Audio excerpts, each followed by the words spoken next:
Suite à la demande de Barza dans ma dernière vidéo qui m'a demandé de faire une config à 1000 €, je me suis dit pourquoi pas faire une petite série où je présente des configs avec vos budgets. Donc dans les commentaires de cette vidéo, n'hésitez pas à me dire votre budget et voilà, j'essaierai d'en faire peut-être une vidéo. Bref, sur ce, dans cette vidéo, je vais vous présenter une petite config de PC gamer à 1000 €. Donc là, on va pouvoir faire plus de choses que sur le PC à 600 €. Donc on va voir ça en détail tout de suite, c'est parti.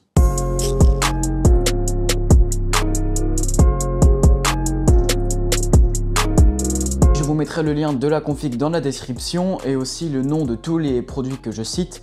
Comme ça, si vous voulez faire vos recherches et trouver moins cher ailleurs, vous pouvez. On commence sans plus attendre par le processeur. Cette fois-ci, je suis parti du côté de chez Intel. Et donc, j'ai choisi le Intel Core i5 8500.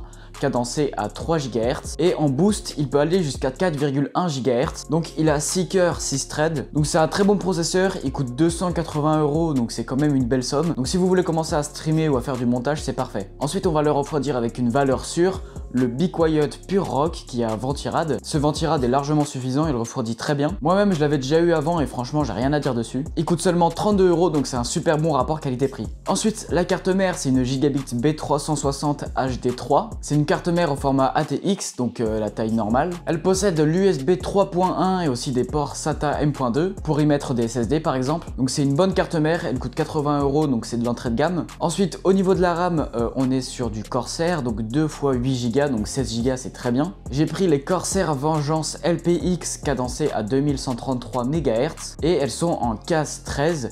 Donc il faut savoir que plus le casse est petit, plus les RAM seront rapides. Donc les deux barrettes coûtent ensemble 109 €, ce qui est vraiment pas cher pour une RAM de cette qualité là. Moi j'ai cette RAM mais en version 2 x 4 Go, donc elle fonctionne très bien. De toute façon Corsair c'est ma marque préférée, donc je ne peux que vous la recommander. Donc ensuite au niveau de la carte graphique, j'ai pris une GTX 1060 6 Go de chez KFA2. Elle est overclockée d'usine, donc du coup vous allez pouvoir avoir de meilleures performances. Donc les prix des 1060 ont baissé, donc là elle coûte 200 €, ce qui est assez abordable quand même. Elle peut faire tourner tous les jeux avec des bonnes performances et des bons graphismes, sans que ça chauffe énormément quand même. Et donc voilà, j'ai rien à dire dessus, c'est vraiment la carte graphique parfaite pour du milieu de gamme. Ensuite au niveau du stockage, vu que maintenant on a plus de budget, j'ai pu prendre un SSD. Donc j'ai pris celui que j'ai dans mon PC, donc c'est le Samsung 970 Evo en 250 Go. Donc c'est un SSD M.2, ça veut dire qu'il est très petit. Sa vitesse de lecture maximum c'est 3400 MO par seconde et donc sa vitesse d'écriture maximale c'est 1500 MO par seconde, donc c'est vraiment énorme. Si vous installez votre système d'exploitation dessus, tout va se lancer en à peine 15 secondes, donc c'est très rapide, il est vraiment très bien et pour 90 € c'est le top. Donc ensuite j'ai pas pris que ça comme stockage, ça aurait fait un peu court. J'ai pris le Seagate Barracuda en version 2 Teraoctets. Donc c'est un disque dur 3,5 pouces qui tourne à 7200 tours par minute et il coûte 70 €. Donc quand on sait que pour 50 € on a 1 Tera et pour 20 € de plus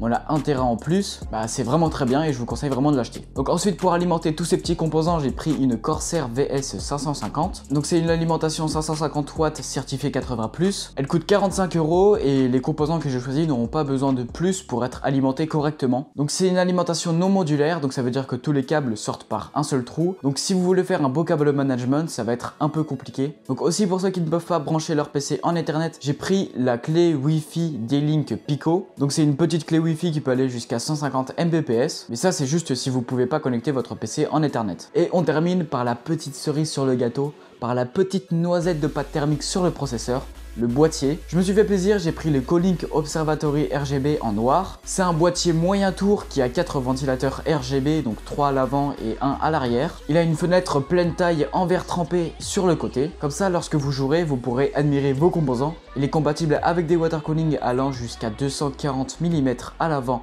et en haut du boîtier. Il possède un cache d'alimentation, donc ça c'est vraiment bien. Je le trouve vraiment beau et pour 73 € c'est vraiment une bonne affaire. Et donc voilà, c'était tout pour cette config. À l'heure où je tourne cette vidéo, avec la clé Wi-Fi incluse, la config coûte 1003 € pile. Donc je pense que vous pourrez mettre 3 € en plus. J'espère que cette vidéo vous aura plu et vous aura été utile. Suivez-moi sur Twitter pour avoir toutes les news @kenilo YouTube. Et sur ce, je vous dis à bientôt pour de prochaines vidéos.